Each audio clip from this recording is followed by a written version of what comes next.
안녕하세요. 오늘도 사연 살롱을 찾아주셔서 감사합니다. 저는 50대 후반의 여성이에요. 얼마 전 제 딸이 그렇게 원하던 유학이 결정됐어요.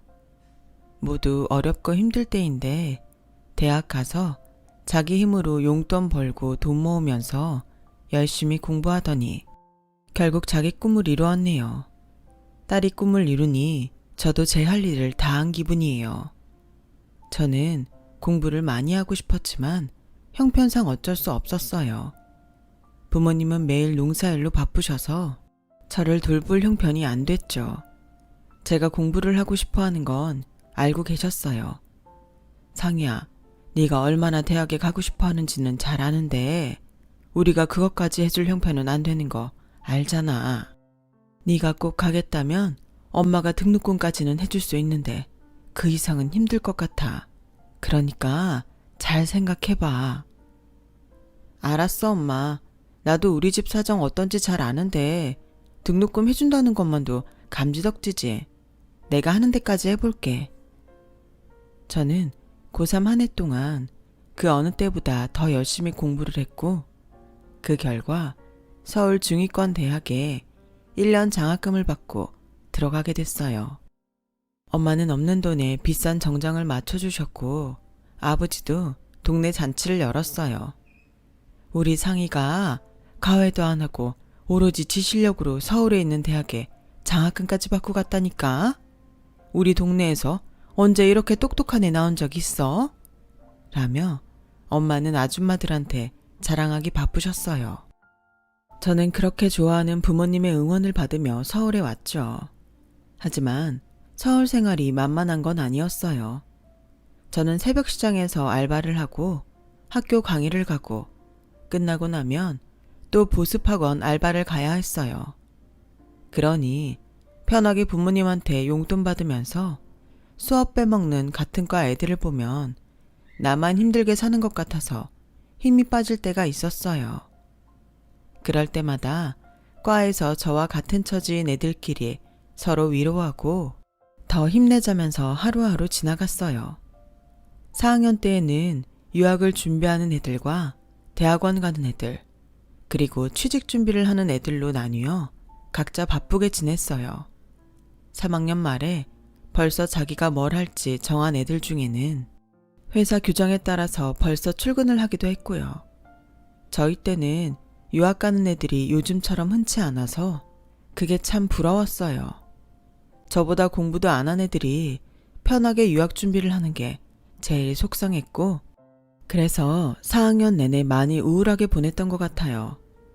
저는 직장을 구하지 못하면 졸업하자마자 집에 내려가야 할 처지였기 때문에 여기저기 이력서를 내며 열심히 취업 활동을 했어요. 그래야 나중에라도 다시 공부할 기회가 올 것 같았거든요. 그리고 꽤 괜찮은 회사에 최종 면접까지 보고 합격하게 됐죠. 엄마는 졸업식 때 올라오셔서 저와 같이 회사 근처에 방을 구하러 다니셨어요. 졸업식에서 엄마는 과 친구들이 화려하게 치장을 하고서 가족들에게 둘러싸여서 사진 찍는 걸 보시더니 제 손을 잡고서 우리 딸이 자기 힘으로 공부해서 서울에 번듯한 직장도 갖고 네가 진짜 난 사람이다. 부모가 돼서 아무것도 못해주고 미안하다. 너도 저렇게 예쁘게 꾸미고 하고 싶은 거 다 했어야 됐는데. 됐어. 그런 말 하지 마. 난 엄마가 졸업식에 와준 것만도 고마워. 사실 아무도 안 올 줄 알았거든. 아빠도 아프시고 바쁘잖아. 그리고 난 원래 저렇게 꾸미는 거 안 좋아해. 어울리지도 않고. 저는 그것보다는 유학이 가고 싶다는 말이 목구멍까지 올라왔지만 몇 년 새에 더 늙은 엄마를 보며 그 말을 꾹 참았어요. 그때 제 사정은 직장에 들어가서 돈을 벌 수 있는 게 다행이기도 했고요. 저는 회사에 적응하기 위해 열심히 노력했어요. 회사에는 저보다 좋은 대학을 나온 사람들이 훨씬 많았어요. 그들이 자기들끼리만 몰려다니면서 저 같은 중위권 대학 나온 사람들을 은근 차별하는 것도 있었어요. 저와 같은 처지에 있는 사원들을 만나면 그런 것 때문에 신세한탄을 하는 일이 많았지만 저는 그럴 여유가 없었어요. 어떻게든 일을 잘해서 인정받는 게 제 목표였어요. 그러다 보니 자연히 동기 중에서 제가 눈에 띄었고 제법 중요한 일을 하는 팀에 들어가게 됐어요.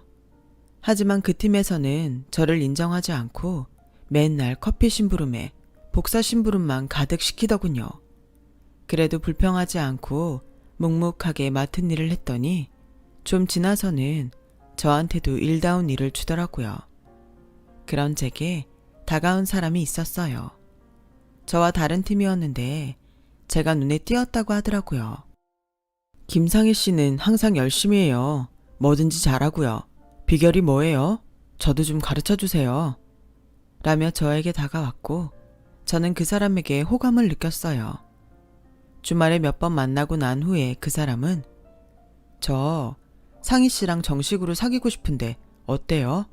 상희 씨도 저 싫지 않죠? 저도 그런 느낌은 알거든요.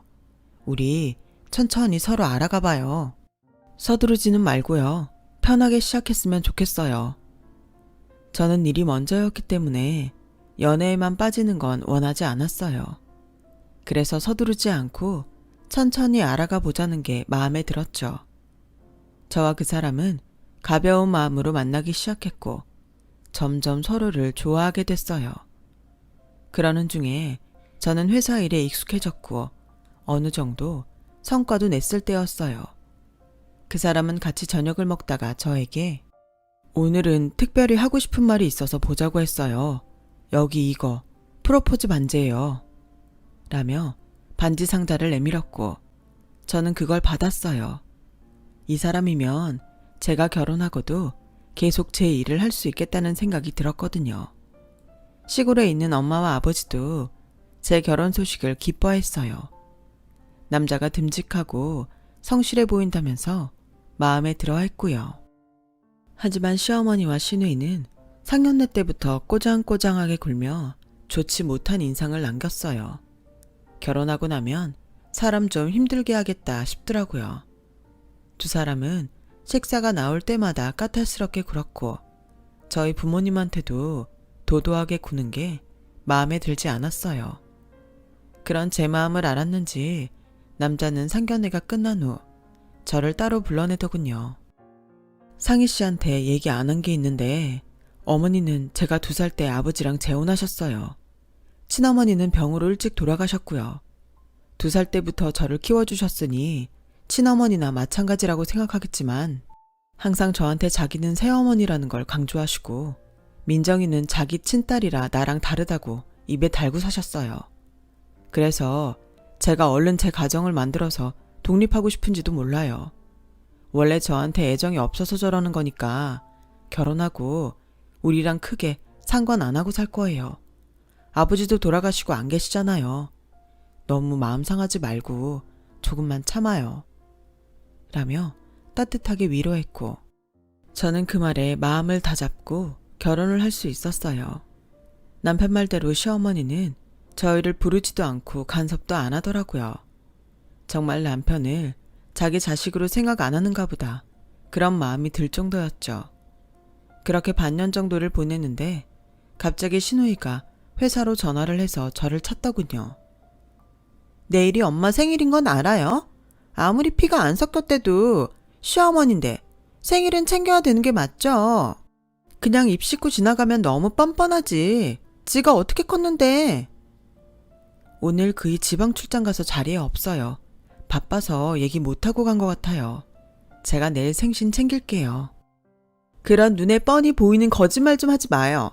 부부가 아주 똑같이 재수없이 구네. 라더니 일방적으로 전화를 탁 끊어버렸어요.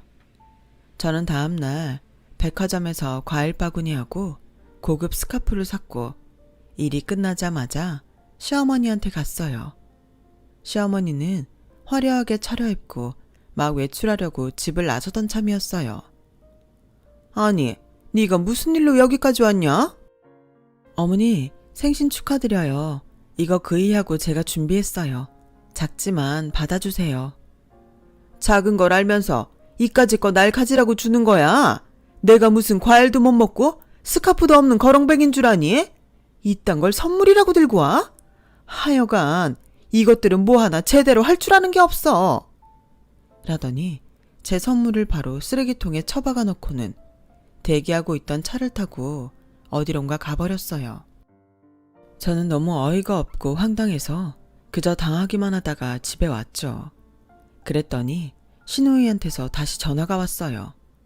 아니, 엄마한테 선물을 하려면 제대로 된 걸 할 일이지. 무슨 과일 바구니에 스카프 따위나 하라고 내가 생일 가르쳐줬을 것 같아요? 우리가 뭐 그런 거나 받아먹을 사람들도 보여요? 아주 남들을 우습게 보는 건지 지들 수준이 바닥이라서 그러는 건지 모르겠네. 아가씨, 제가 급하게 준비해서 부족해 보였을 수도 있어요.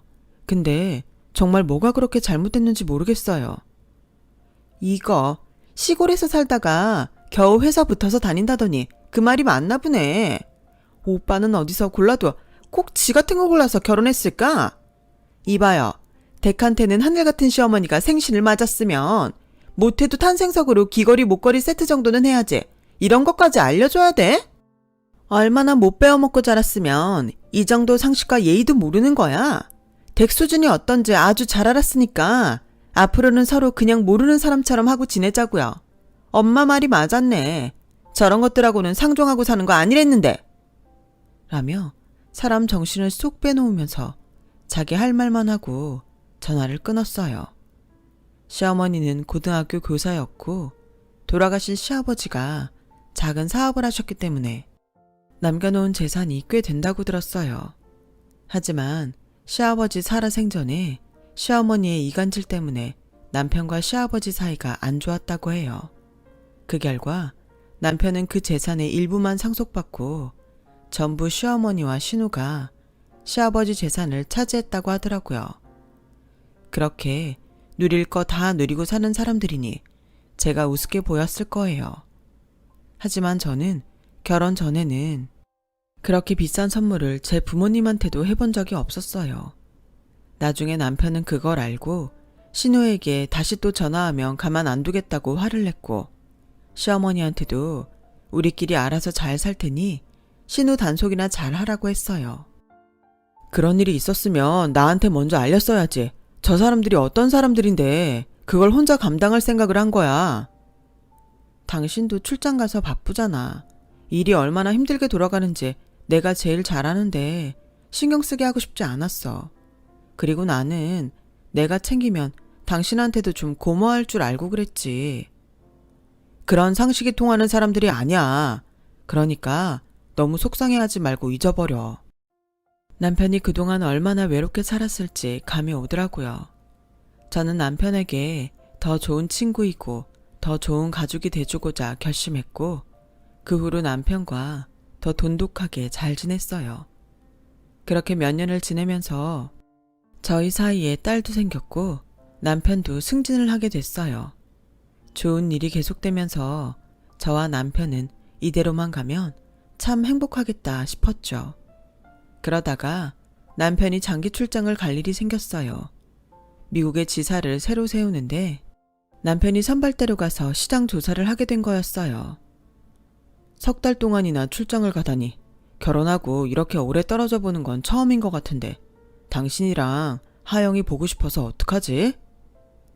전화 자주 하고 이메일도 보내고 사진도 보내면 되지. 요즘같이 좋은 세상에 영 못 보기만 하는 것도 아닌데 뭘 그래. 석 달 금방 지나가. 당신은 그저 건강하게 있다가 올 생각만 해. 올 때 하영이 선물도 사오고. 알았지? 라고 남편을 다독이며 출장을 보냈고 그렇게 한 달 정도 지났을 때였어요. 어느 날 회사 부하 직원이 하얗게 질려서 제 자리로 다가왔어요. 과장님, 한민철 부장님이 지사부지 보러 가셨다가 교통사고가 나서 병원으로 실려갔다는데 상태가 좋지 않다고 연락이 왔어요. 라는 말을 듣고 얼마 되지 않아 남편이 세상을 떠났다는 전화가 저한테 왔어요. 정말 하늘이 무너지는 것만 같았어요.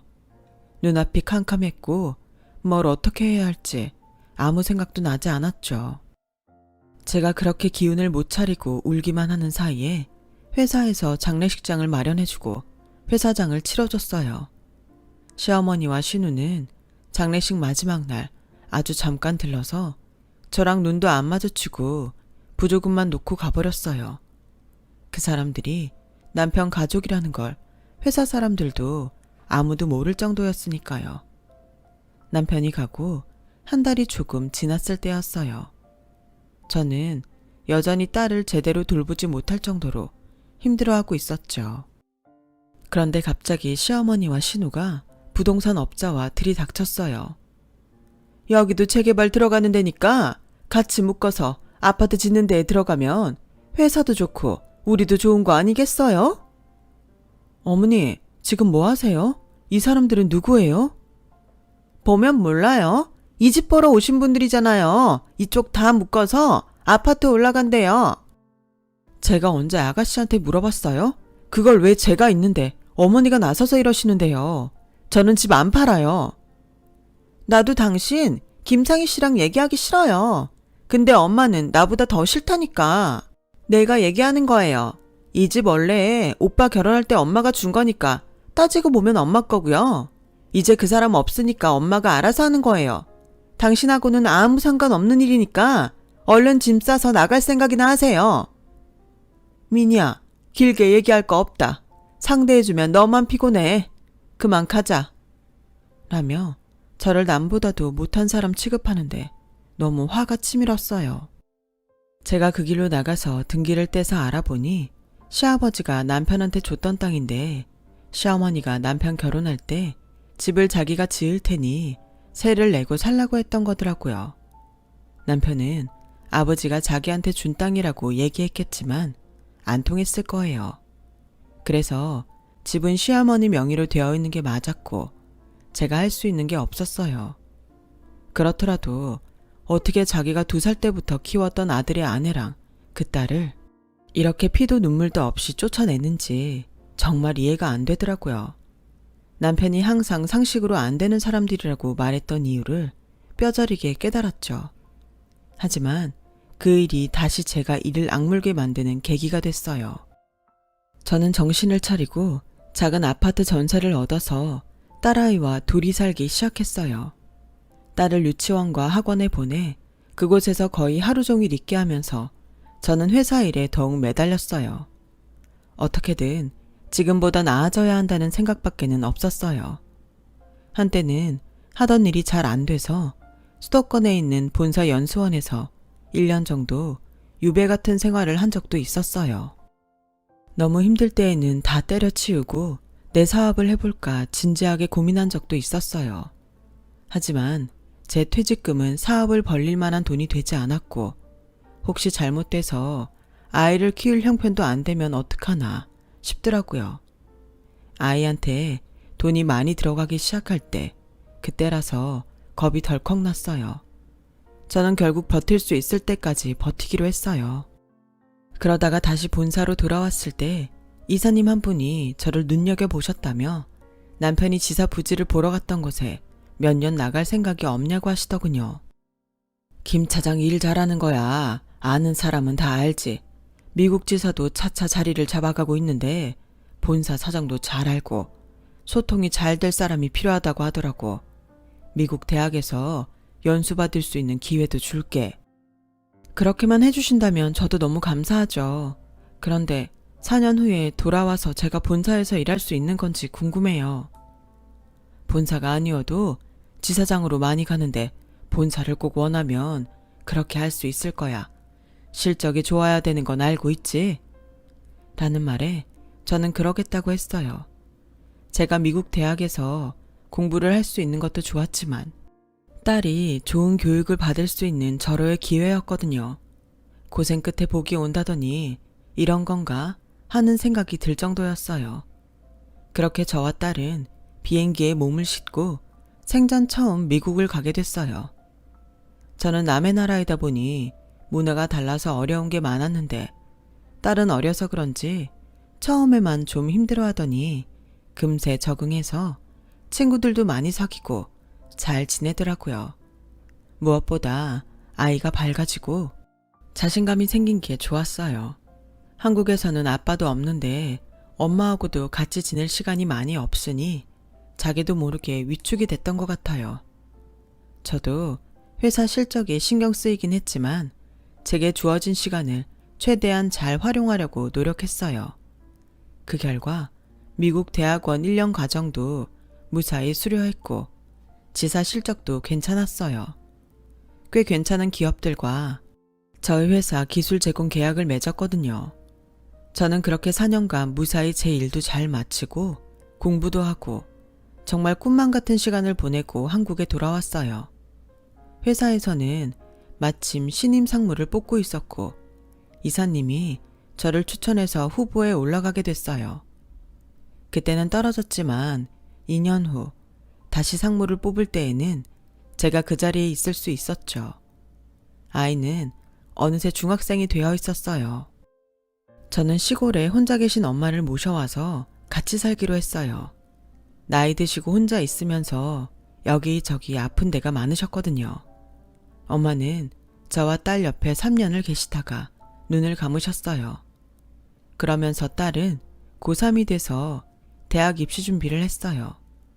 처음에는 미국에 있는 대학에 바로 가고 싶다고 하더니 한국에서 대학 생활을 하고 미국에 유학을 가겠다고 하더군요. 저는 마음대로 해보고 싶은 대로 다 하라고 했죠. 제가 예전에 그러지 못해서 딸은 실컷 원하는 대로 하길 바랐어요.